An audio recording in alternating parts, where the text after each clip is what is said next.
Alright, Shalom. Back at it again with another on our way to camp video. This is the brother Kalan. Kamash. Yeah, man. And basically today, we're gonna get into our main focus is to be these scripts, man. That's what we're supposed to be focused on. You know, it's a balance, of course, but this our number one. It's the key. You know. First script I'm gonna get is this Proverbs 23 and 4. Labor not to be rich, cease from thine own wisdom. Wilt thou set thine eye upon which is not? For riches certainly make themselves wings. They fly away as an eagle towards heaven. Yeah, man. This truth is gonna abide forever, man. You know, you're gonna what? Are you gonna labor for something that at any given time could leave you, man?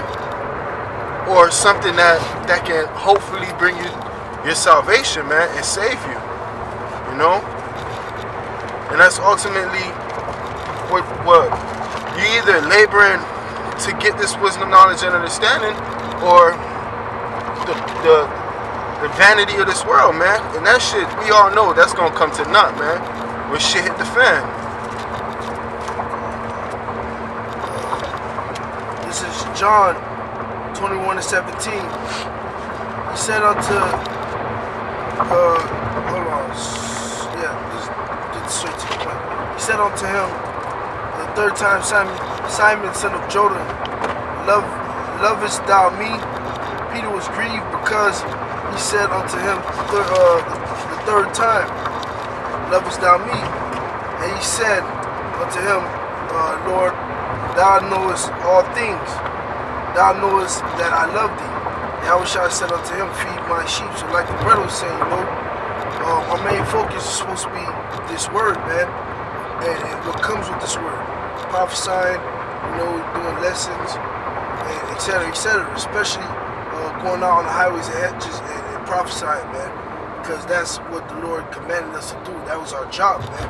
That's the labor, man. Alright? That's what we're supposed to do. I got another precept, Matthew 9 and 37. It reads, Then said he unto his disciples, The harvest truly is plentiful, plenteous, but the laborers are few. The laborers are few, man. It's like the elder was getting at the other day, man. You're not supposed to be idle in this truth, man. You're not supposed to get idle, man. You're not supposed to get stagnant, because it's a lot of work to do, man. Okay, that's why this truth is supposed to be your main priority, your main focus, because there's a lot of truth to be taught, man. There's a lot of things to be done within this truth, man. Okay, you're supposed to constantly be growing and constantly be feeding the Lord's sheep, man, like he said, man. Because hey, it's few of us out there, man, that's pushing the truth to the 100%, man. There's few of us out here, you know. This is Matthew chapter 6, verse 24. It says, No man can serve two masters, for either he will hate the one and love the other, or else he will hold to the one and despise the other. You cannot serve the Most High and mammon. And mammon goes into money. You know, we work, but we ain't just out here trying to get our bread up, trying to stack our paper. Because we know that shit finna go to nothing, man. The money or this world. So we can't have that attitude where you just trying to hustle and get as much money as you want, you know, as much money as you can. You can't serve two masters, man. We got our eyes single, man. It's a balance, but we put Yahweh first before all. And that could go with a woman. You can't serve a woman, especially brothers in Great Millstone ain't known that, man. Any man who got the spirit on him ain't known that about just serving a damn woman also. It could be a woman, it could be your own lust, man. You gotta put Yahweh over it all, man. You can only have one master. And verse 33, I'm skipping down to verse 33 on the same chapter. But seek ye first the kingdom of the Most High and his righteousness, and all these things shall be added unto you. So it don't make no sense to not put Yahweh first anyways, because he told you if you follow him, you seek him first in the kingdom, he got you. You're going to have riches. You're going to have all the women that you want. You're going to have all the children and kids and all the land that you could think of. Just put the Most High first. It'll be the last minute of this damn kingdom anyways. I got another one. It's 1 Timothy chapter 6, verse 10. For the love of money is the root of all evil. While some covered after, they have erred from the faith and have pierced themselves through with many sorrows, man. Just like the brother was getting into, man. It's either two things you can do, man. You can be laboring for Yahweh Shemel Shai or laboring for vanity, man, for riches, man. And that riches, like the scriptures say, man, it's gonna mount up like wings as the eagle and fly away, man. That shit gonna, money come, money go, man. Alright, but this truth will abide forever, man. So money is the root of all evils. That shit gonna, if that's your desire, if that's where your heart is, man, if that's what you're pushing for, it's gonna make you, it's gonna lead you to going off, man. It might be whether it's a job being like, yeah, we're gonna pay you $35 an hour, but you gotta work on Saturdays. And if you got that mindset, well, damn, I need this bread, man, I gotta get this cake, then you're gonna be missing cat, man. Or if a bitch wants you to have a certain type of job, and that certain type of job requires you to miss camp or miss fellowships or miss classes or have less time with the truth, you're gonna end up erring from the faith, man, to get that money. And then when the Lord drop your ass from the truth and shit the fan, you're gonna realize that you don't got no security no more, man, because you abandon the Lord for riches, man. Ecclesiastes 1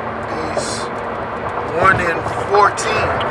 I have seen all the works that are done under the sun, and behold, all is vanity and vexation of the spirit. So anything that you're doing outside of this truth, man, it's for no reason, man. It's all vanity, man, because it holds no weight. At the end of the day, these scripts is life, man. It's that living water.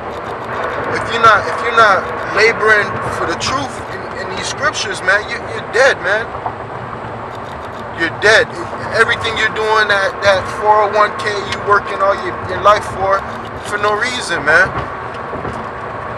Because this is the true life. This is what you're supposed to be seeking, man. This is what's supposed to keep you up. You got one? Alright. This says Sirach 11. I start at verse 21. Marvel not at the works of sinners, but trust in the Lord and abide in thy labor. For it is an easy thing in the sight of the Lord on the sudden to make a poor man rich. The blessing of the Lord is in the reward of the godly, and suddenly he maketh his blessings to flourish. Because poverty and riches ultimately come from the Lord. No matter how hard you grind in, no matter how much work you put in to get that money, if the Lord don't want you to have it, you're not going to have it. That's why some brothers ain't got to put in all that work, that labor to get that money, but the Lord delivered that money to them because they was doing what they were supposed to be doing in the spirit. The Lord only going to reward you if you're doing what you're supposed to be doing in the spirit.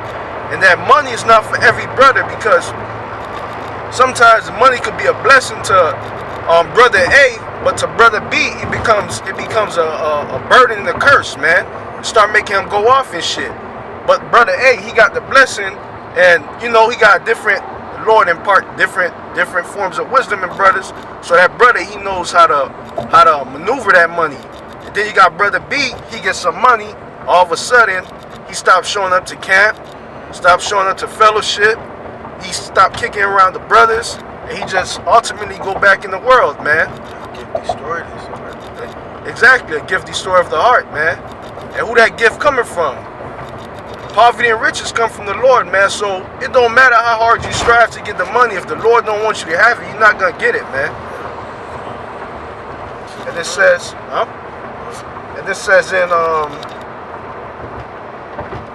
in verse 21, it is an easy thing in the sight of the Lord, on the sudden, to make a poor man rich, man.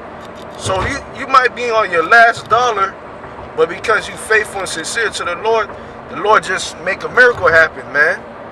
You go to the store, you buy a little scratch off, maybe you hit 10 bands, man, to take care of yourself for a little bit, man. All right?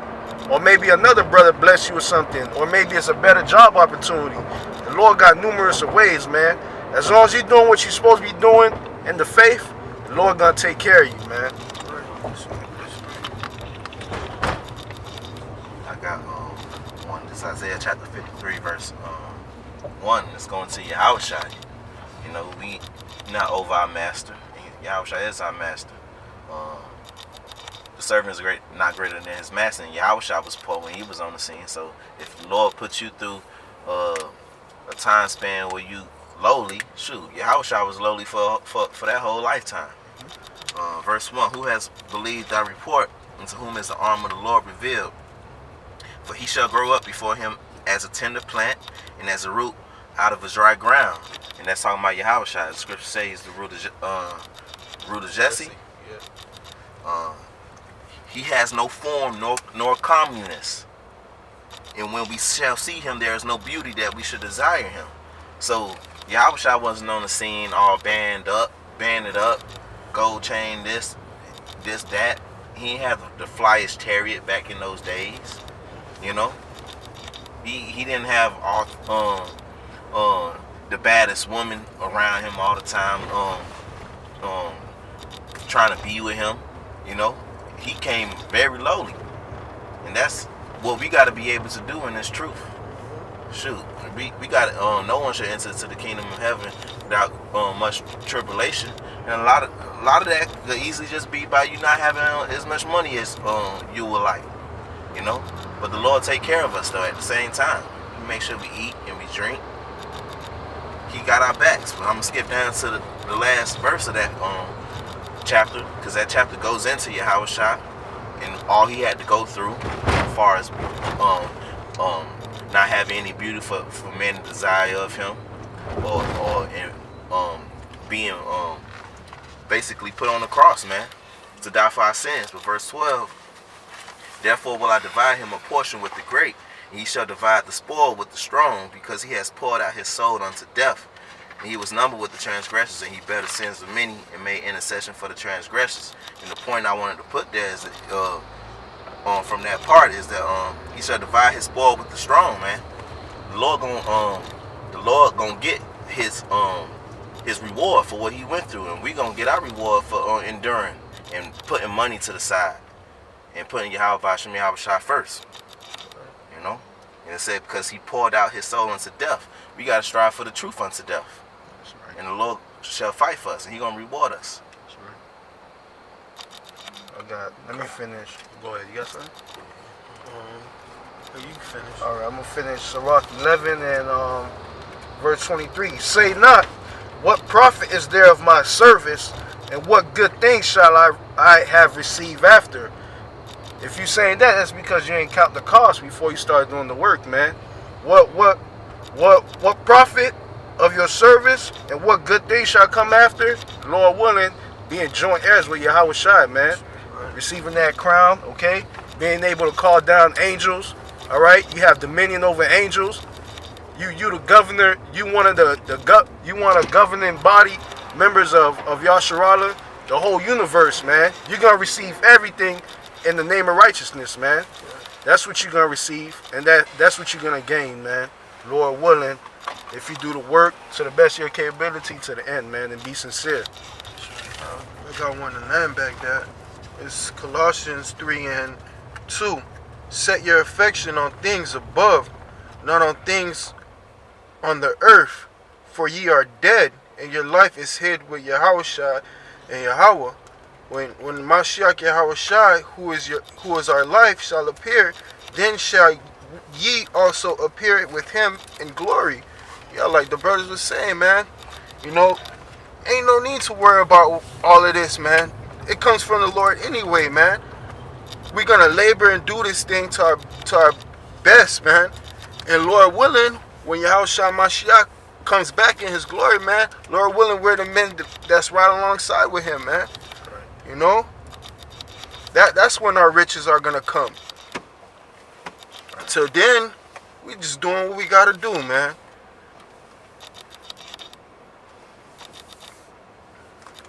Yeah, brothers got anything else? Say,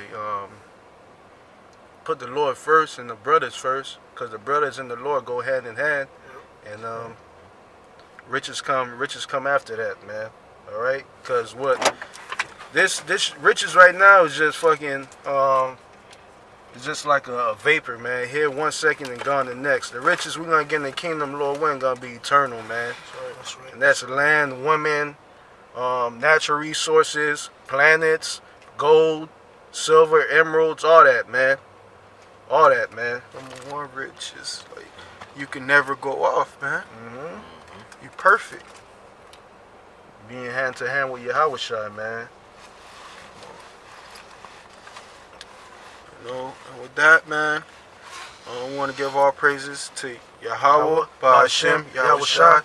Double honors to the double honors to the elders and apostles of Great Millstone, and salutations to all the Akim out there pushing this truth in all sincerity, man. You know, hope you brothers is edified, man. Shalom. Shalom. Kwam Yasharallah. Kwam Yasharallah.